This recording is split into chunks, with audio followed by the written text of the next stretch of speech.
Okay, Strange New Worlds episode tomorrow, and tomorrow after this.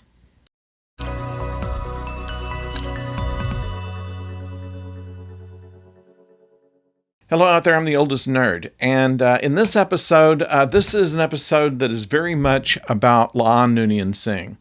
And in it, there is a time travel effect in which she is paired up with James Kirk from another timeline, and together they kind of solve a puzzle. The episode begins where someone who is phased in from another time zone gives her a device and says, "Get this to the bridge," and from there things all go sideways. Before all that happens, we see kind of a normal day in La'an's duties, in that as chief of security, she's settling an argument, she's delivering a complaint about noise, and she's also confronted their new chief engineer on her collection of all kinds of what looks like stolen art. She claims that it's not stolen, and indicated that one of the paintings that's there is a fake, and please tell the Louvre to quit calling me. I thought that was a funny line.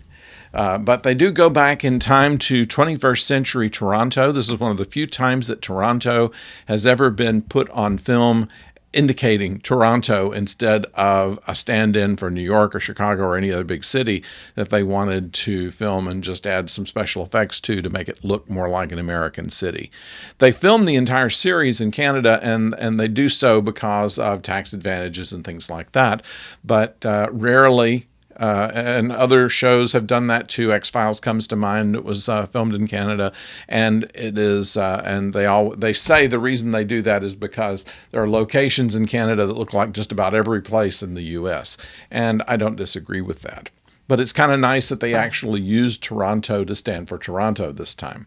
And there's the usual, there's a couple of inside jokes here where Kirk is driving a car and he has the same kind of trouble with it as driving the car in a piece of the action in the original series.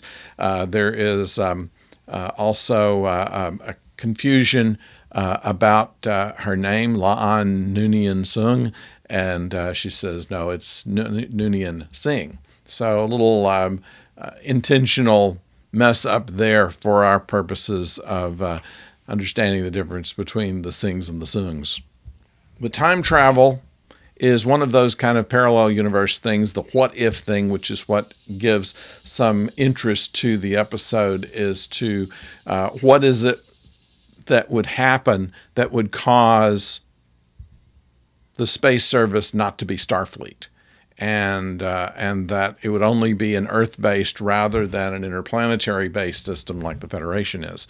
And so that's kind of the interesting background to all of this. But really, all it is about a moving of character from La'an, of being a very isolated individual to someone who realizes that she can have relationships, personal and professional, that will give her a little more joy in her life. And that's a story worth telling. There is a funny bit where they find Pelia in an antique store in Vermont, and she had made some reference to it when they were showing all the junk that she had accumulated over thousands of years. So you live thousands of years, you're going to accumulate some stuff. And judge me when you've done that. And turns out that she makes reference to having lived in Vermont once, and so they were able to look her up.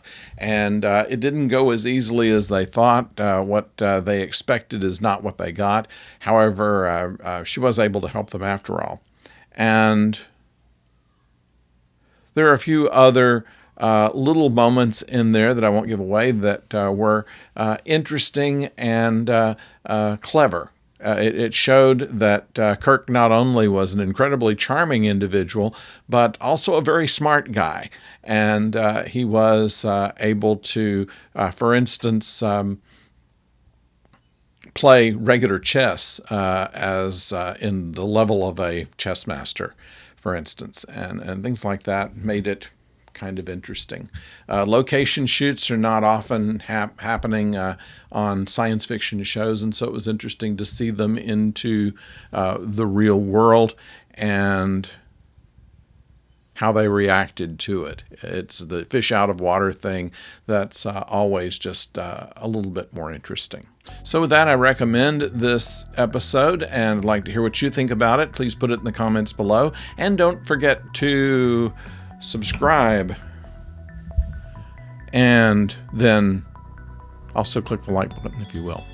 And until we come back with a retro review on Tuesday, and then another one on Wednesday, and another one of these on Friday, don't go far.